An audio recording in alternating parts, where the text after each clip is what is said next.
राधे राधे दोस्तों, आज सुने आप माँ तुलसी की कथा। एक लड़की थी, उनका अपना कोई नहीं था। जब उस लड़की 5 बरस की थी, उनकी माता पिता उन्हें छोड़कर भगवान का द्वार चले गए। तब से उस लड़की ने घर घर से मांग मांग कर अपना पेट भरती थी। उनकी माता पिता मरने के बाद उनकी घर टूट फाट गया। उसी टूटे हुए घर में उस लड़की रहा करती। जब उस लड़की कुछ बड़ी हो गई तो एक तालाब था, उसी तालाब में जाकर वो स्नान करती थी। उस तालाब में कोई स्नान करने नहीं जाता। उस लड़की ने उस तालाब में रोज स्नान करती और रोज आकर एक ही जगह में वो कपड़ा छोड़ती और सूखे हुए कपड़ा पलटा लेती। उसका सामने थोड़ा जंगल था। उस जंगल में बहुत दिन से एक तुलसी का पौधा था। जो तुलसी अधिक गाछ सूखा गया था, उसका कभी पानी नहीं मिला। जो लड़की स्नान करके वहाँ पर कपड़ा छोड़ती, उस कपड़ा का पानी जाकर उस तुलसी के पौधे में लग जाता। अब तो तुलसी आस्ते आस्ते वो ताजा होने लगी। उधर तो उस लड़की तो बड़ी हो गई, इधर माँ तुलसी बड़ी हो गई। अब तो उनकी पेड़ में बहुत सारा पत्ता पकड़ लिया, बहुत सारा फूल पकड़ लिया। एक दिन माँ तुलसी बहुत खुश हो गई। जब दूसरा दिन उस लड़की आकर उस तालाब में स्नान करती है, आकर के अपना कपड़ा छोड़ती है और सूखे कपड़ा पलटा लेती है, तभी माँ तुलसी वहाँ पर प्रकट हो जाती है और कहती है कि ए लड़की, आज मैं बहुत खुश हूँ, आज तू मुझसे कोई वरदान मांग ले। अब तो लड़की उसे देखकर बहुत डर गई, डर के मारे कांपने लगी। वो लड़की तो कभी नहीं कोई भगवान के देखा और नहीं कभी देवी को देखी। माँ तुलसी कहने लगी कि यारे लड़की, तू क्यों मुझसे डरती है? मैं तुझे कुछ नहीं करूँगी।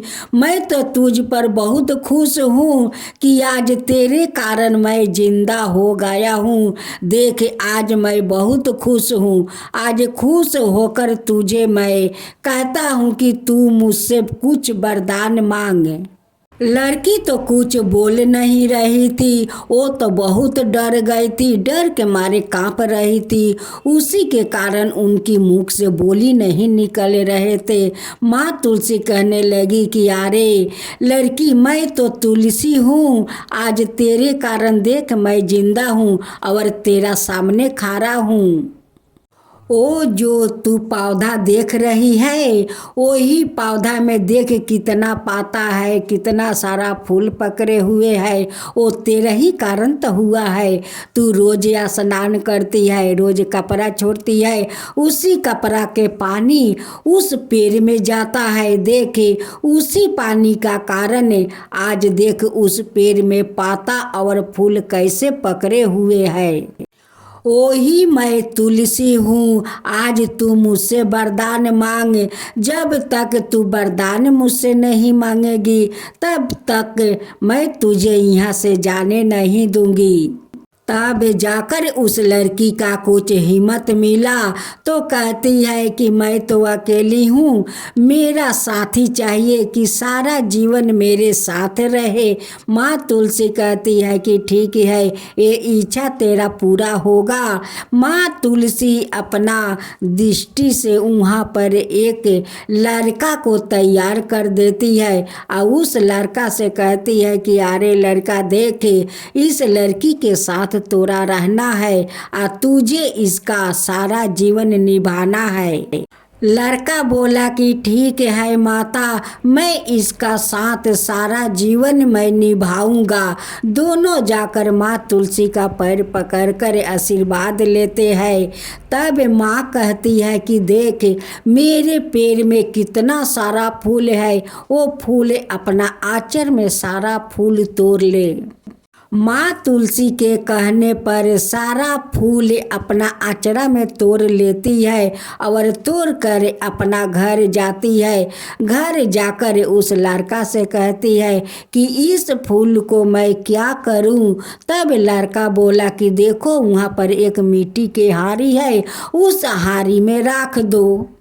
जब लड़की उस हारी में फूल को रखने लगी तो उस अचरा से सोना का मोहर गिरने लगा, हीरा मोती गिरने लगा। अब तो लड़की कहती है कि सुनो जी, देखो ये सारे फूल तो सोना का मोहर बन गया है, हीरा मोती बन गया है।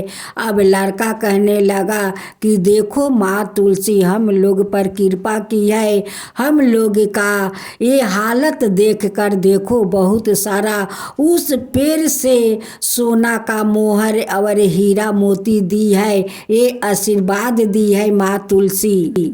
अब तो उस लड़का ने बहुत सुंदर घर बनाता है, घर में बहुत सारा सामान भर लेता है।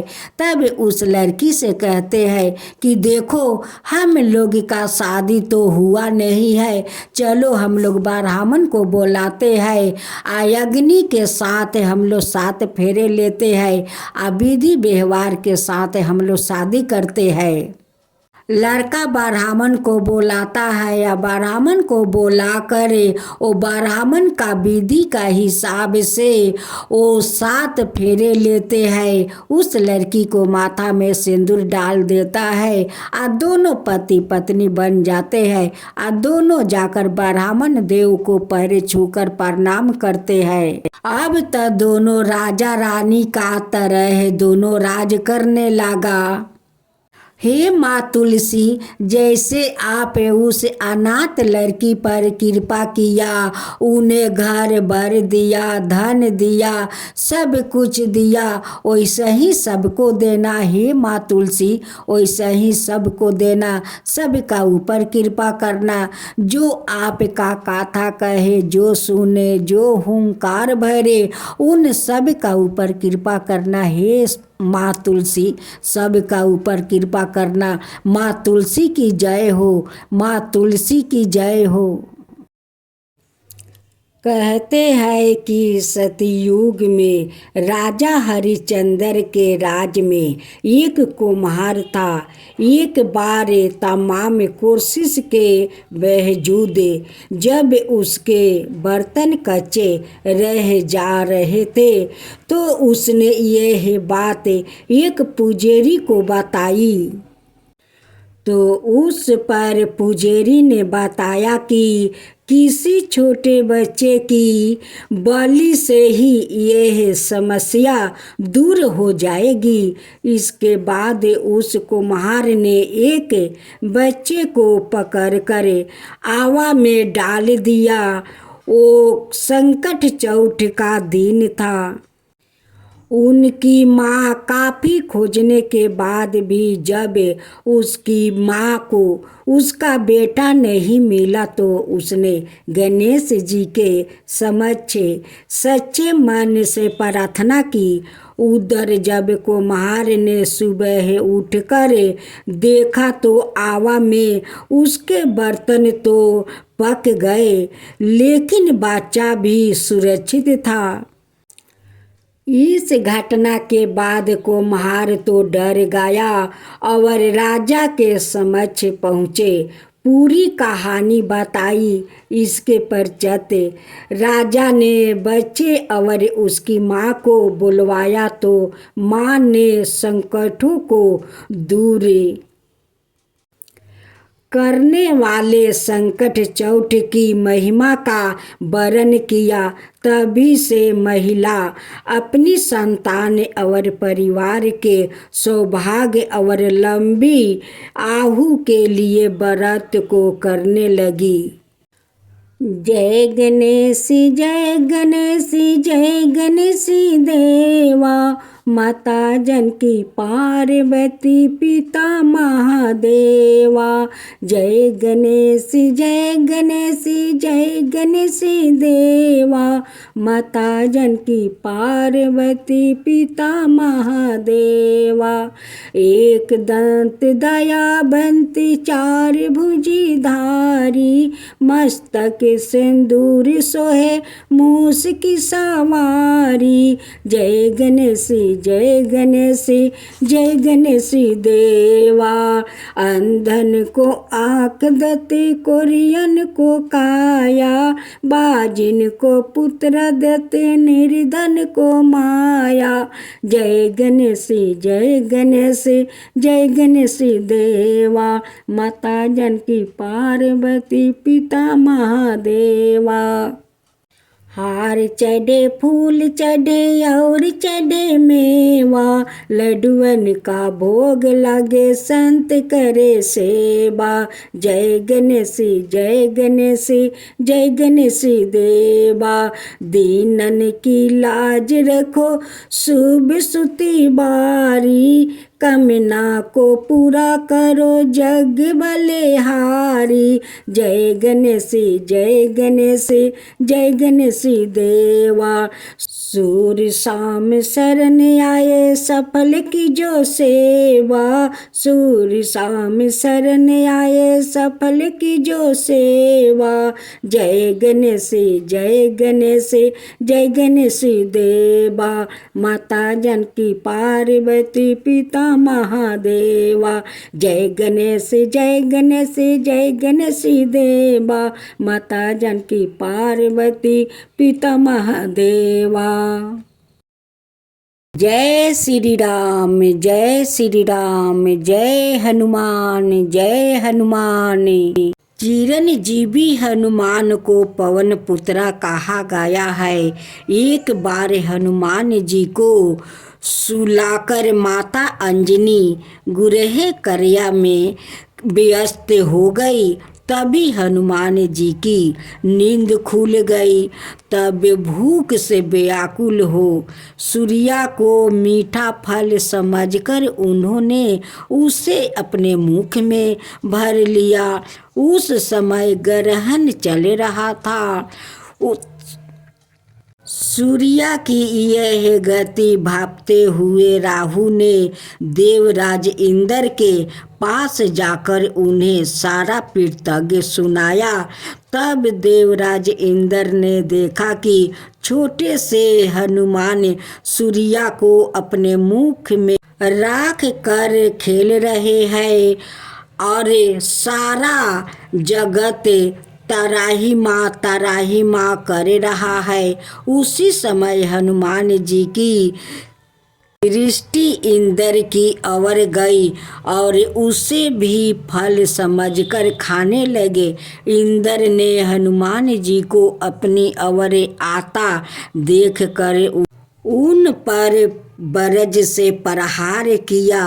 बरज के प्रहार से सूर्या हनुमान जी के मुख से आजाद हो गए और हनुमान जी मूर्छित होकर गिर पड़े।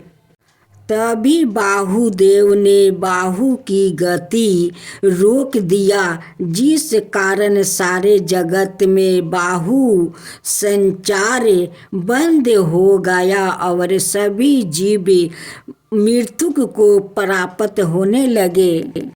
देवराज इंद्र समेत सभी देवता तब ब्रह्मा जी के पास गए। तत्पश्चात ब्रह्मा सहित सभी देवताओं ने बाहुदेव के पास जाकर उनसे विनती की कि बाहु का संचार प्रभाव करे। तब हनुमान जी को बल बुद्धि और चिरंजीवी होने का आशीर्वाद प्रदान करे। हनुमान जी की मूर्छित समाप्ति हुई और सृष्टि में नव संचार होने से मानव सहित सभी जीवों की रक्षा हुई। एक दूसरी कथा और है। एक समय की बात है, एक ब्राह्मण चंपति की कोई संतान नहीं थी, जिस कारण वो बेहद दुखी थे। एक समय ब्राह्मण वन में हनुमान जी की पूजा के लिए गया। वहाँ उसने पूजा के साथ महावीर जी से एक पुत्र की कामना की। घर पर उनकी स्त्री भी पुत्र की प्राप्ति के लिए मंगलवार का व्रत करती थी। वो मंगलवार के दिन व्रत के अंत में हनुमान जी को भोग लगाकर ही भोजन करती थी।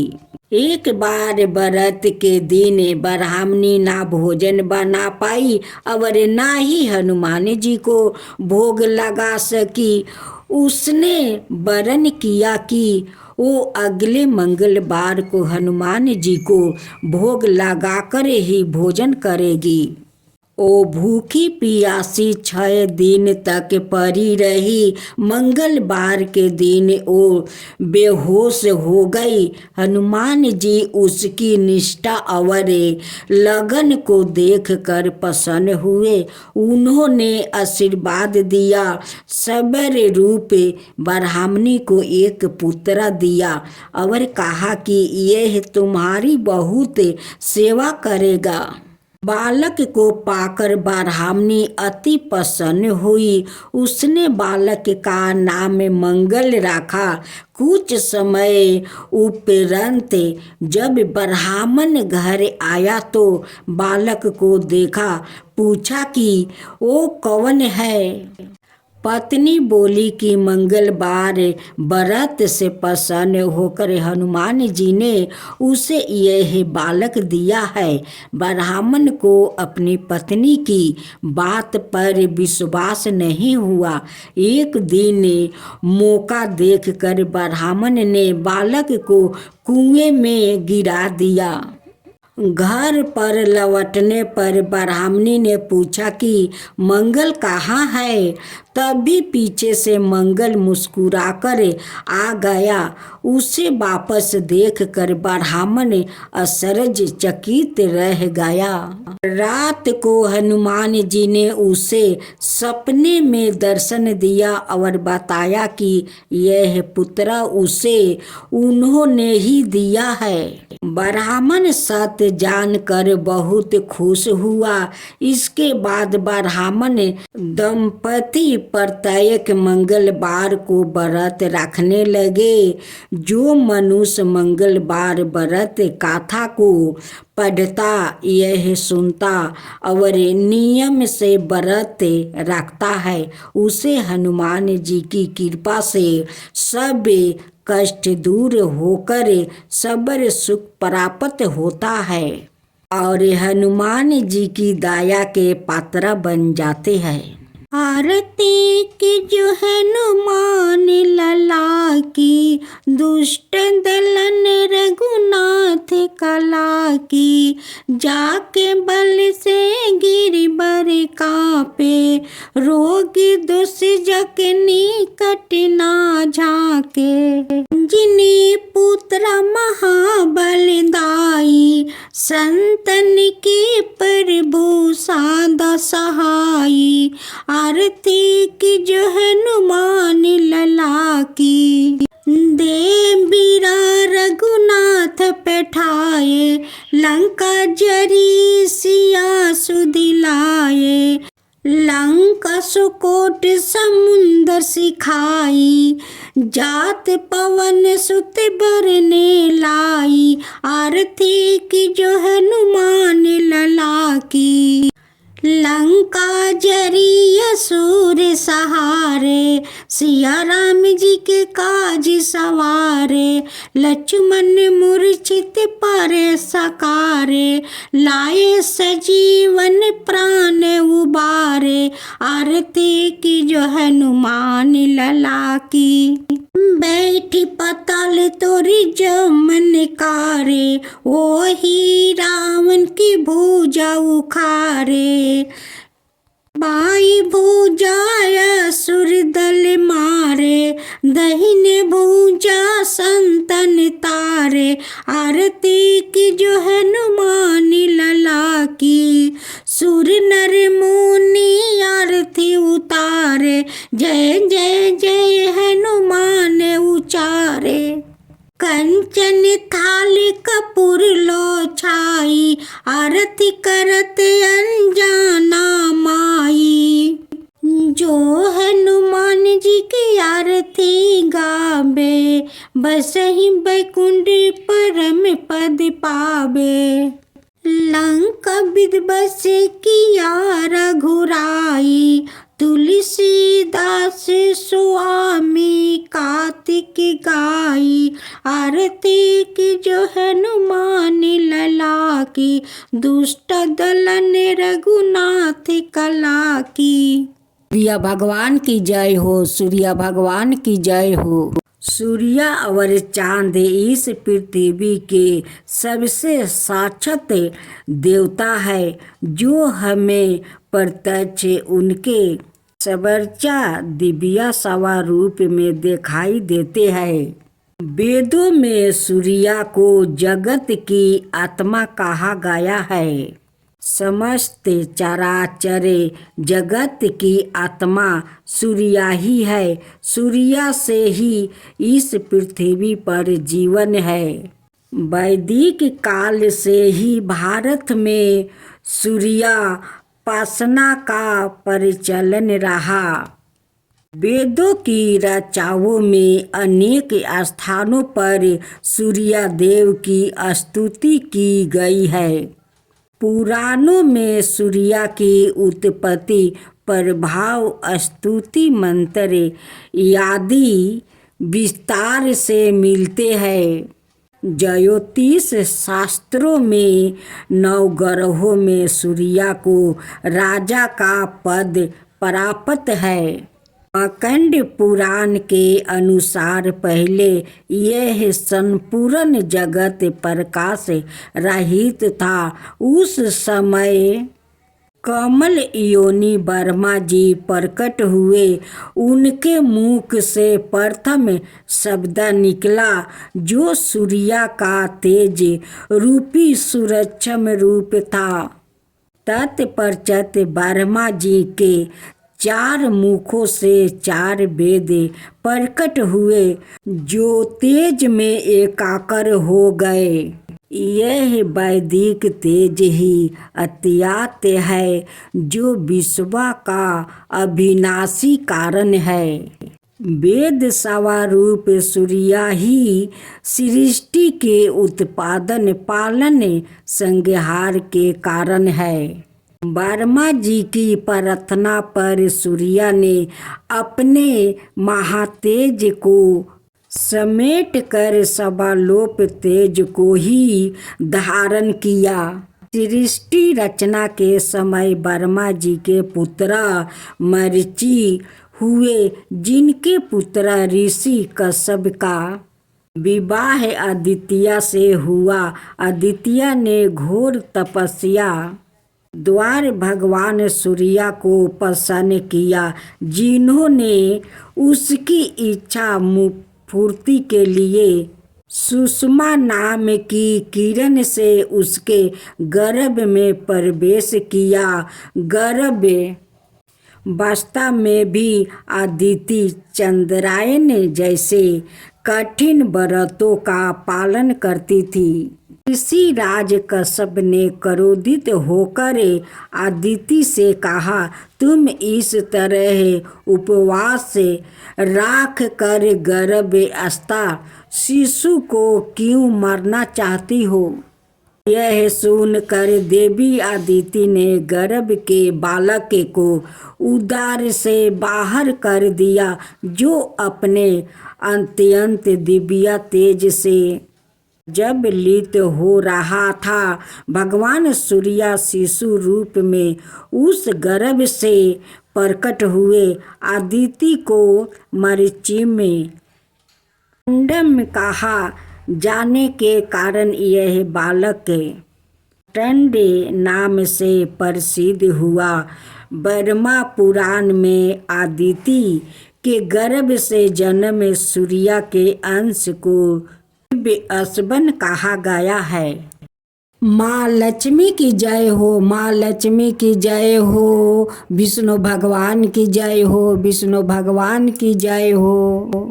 तो दोस्तों, आप सुने माँ लक्ष्मी का व्रत कथा। कथा के अनुसार एक समय की बात है, किसी शहर में कई लोग रहते थे। सभी अपने कामों में व्यस्त रहते, किसी को किसी से कोई मतलब नहीं रहा। भजन कीर्तन भक्ति भाव दया माया परोपकार जैसे संसारों का अभाव हो चुका है। शहर में बुराइयां बढ़ गई। शराब जुए रस व्यभिचार चोरी डकैती आदि सब से गुनाह शहर में होने लगे। बावजूद इसके उस शहर में कुछ अच्छे लोग भी रहते। इसमें शीला नाम का स्त्री जो धार्मिक और प्रकृति और संतोष स्वभाव वाली रहा करती। उनका पति भी विवेक और सुशील स्वभाव का आदमी था। शीला और उसका पति कभी किसी की बुराई नहीं करते और भगवान का भजन करने में अच्छी तरह समय व्यतीत कर रहे हैं। शहर के लोग उनकी गृहस्थी की सराहना करते हैं।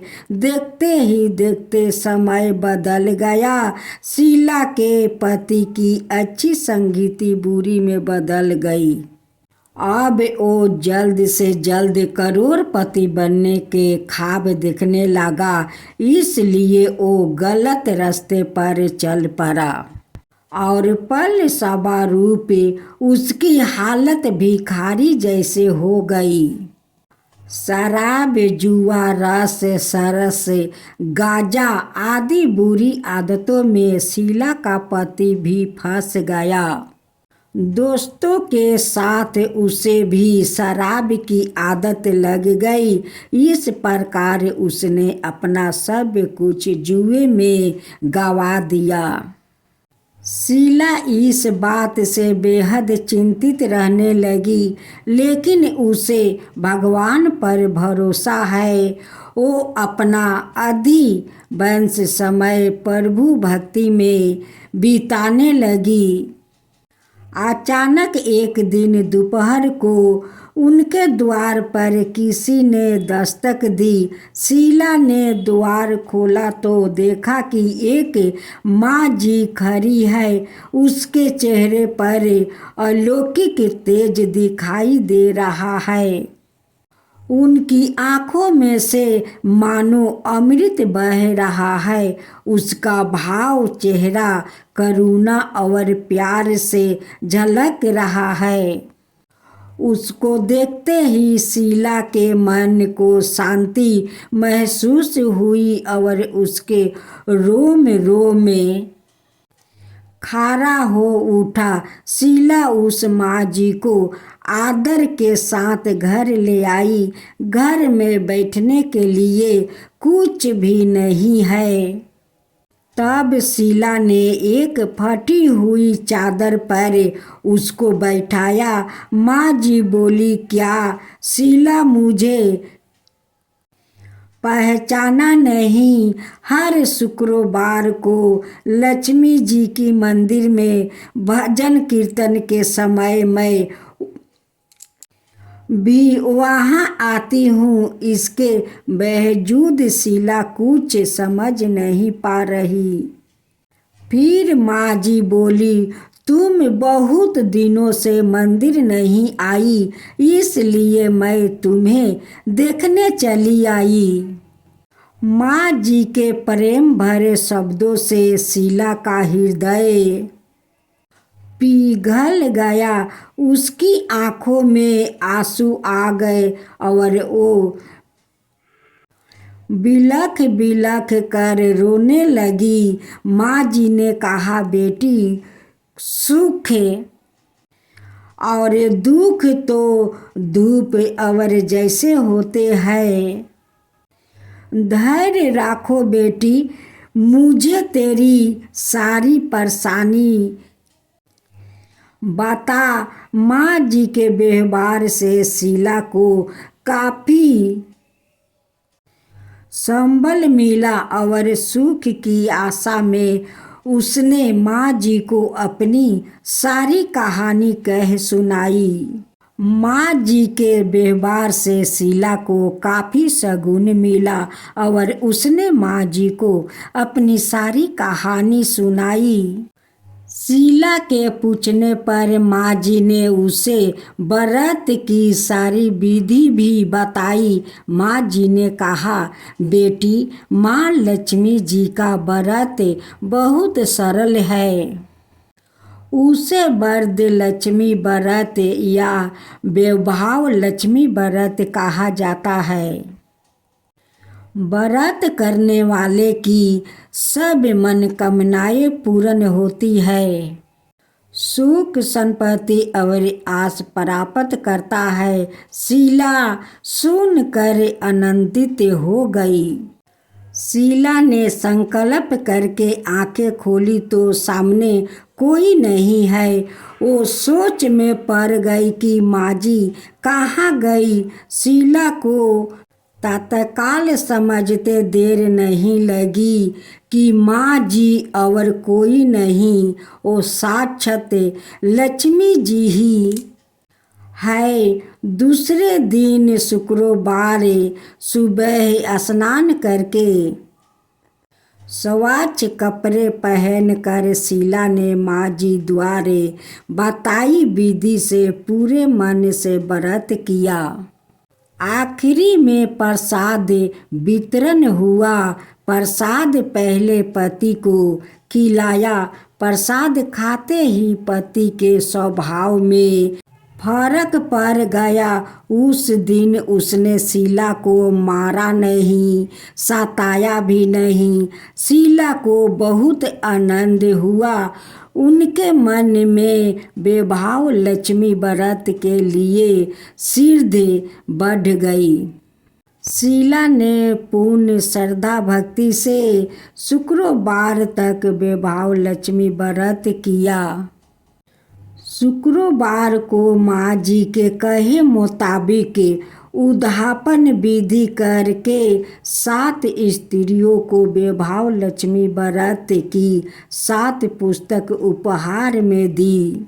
फिर माता जी के धन लक्ष्मी स्वरूप की छवि को वंदन करके भाव से मन ही मन प्रार्थना करने लगी, हे माँ धन लक्ष्मी, मैंने आपका वैभव लक्ष्मी व्रत करने की मन्नत मांगी है।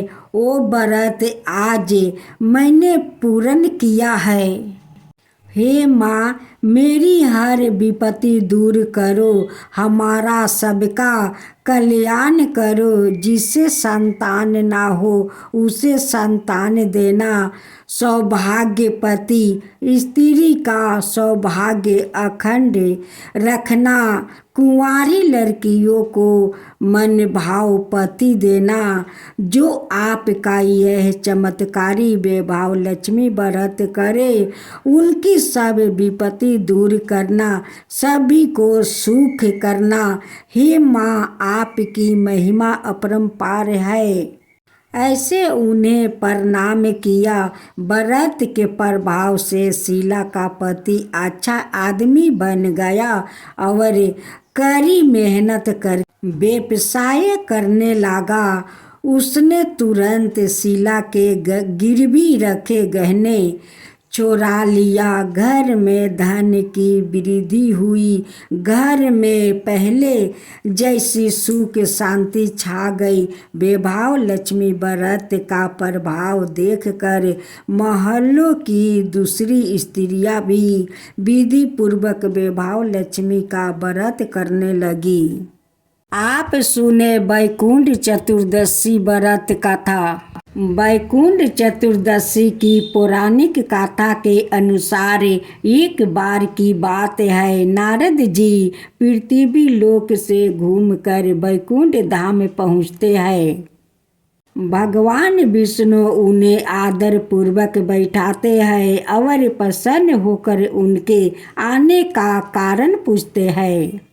नारद जी कहते हैं, हे प्रभु, आपने अपना नाम कृपा निधान रखा है, इससे आपका जो प्रिय भक्त है वही तर पाते हैं। जो सामान्य नार नारी है वो वंचित रह जाते हैं।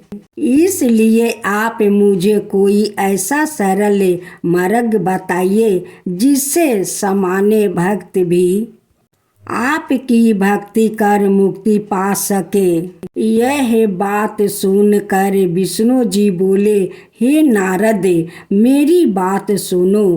कार्तिक शुक्ल पक्ष की चतुर्दशी को जो नार नारी व्रत का पालन करेंगे और श्रद्धा भक्ति से मेरी पूजा अर्चना करेंगे, उनके लिए स्वर्ग का द्वार साक्षात खुले होंगे।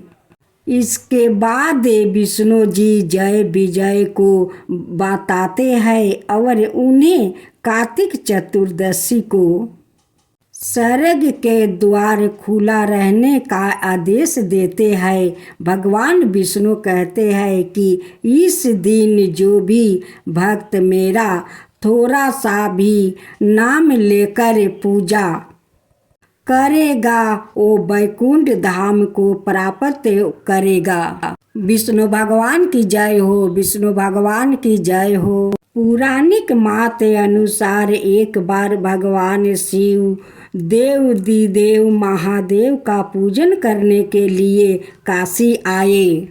वहाँ माणिकनिर का घाट पर स्नान करके उन्होंने 1000 सबरम कमल पुष्पों से भगवान विश्वनाथ के पूजन का संकल्प किया। अभिषेक के बाद जब वो पूजन करने लगे तो शिव जी ने उनकी भक्ति की परीक्षा के उद्देश्य से एक कमल पुष्प कम कर दिया। भगवान श्री हरि को पूजन की मूर्ति के लिए 1000 कमल पुष्पों चढ़ाने थे। एक पुष्प की कमी देखकर उन्होंने सोचा, मेरी आंखें भी तो कमल की ही समान है, मुझे कमल नयन और पुंडरीक्षक कहा जाता है। यह विचार कर भगवान विष्णु अपनी कमल समान आँख चढ़ाने को प्रस्तुत हुआ। विष्णु जी की इस अगाध भक्ति से प्रसन्न होकर देव महादेव प्रकट होकर बोले, हे विष्णु, तुम्हारे समान संसार में दूसरा कोई मेरा भक्त नहीं है। आज की यह कार्तिक शुक्ला चतुर्दशी अब वैकुंठ चतुर्दशी कहलाएगी और इस दिन व्रत पूर्वक जो पहले आपका पूजन करेगा उसे वैकुंठ लोक की प्राप्ति होगी। भगवान शिव ने इसी वैकुंठ चतुर्दशी को करोड़ों सुइयों की कांति के समान वाला सुदर्शन चक्र विष्णु जी को प्रदान किया। शिव जी और विष्णु जी कहते हैं कि इस दिन स्वर्ग के द्वार खुले रहेगा। मृत्यु लोक में रहने वाला कोई भी व्यक्ति इस व्रत को करता है वह अपना स्थान वैकुंठ धाम में सुनिश्चित करेगा। जय विष्णु भगवान, जय विष्णु भगवान। धनेश्वर नामक एक ब्राह्मण था जो बहुत बुरे काम करता था। उसके ऊपर कई पाप थे। एक दिन वो गोदावरी नदी में स्नान के लिए गया। उस दिन वैकुंठ चतुर्दशी थी। कई भक्त जन उस दिन पूजा अर्चना करने गोदावरी घाट पर आए थे। उस भीड़ में धनेश्वर भी उन सभी के साथ था। इस प्रकार उन श्रद्धालुओं के स्पर्श के कारण धनेश्वर को भी पुण्य मिला। जब उनकी मृत्यु हो गई तब उसे यमराज लेकर गए और नरक में भेज दिया।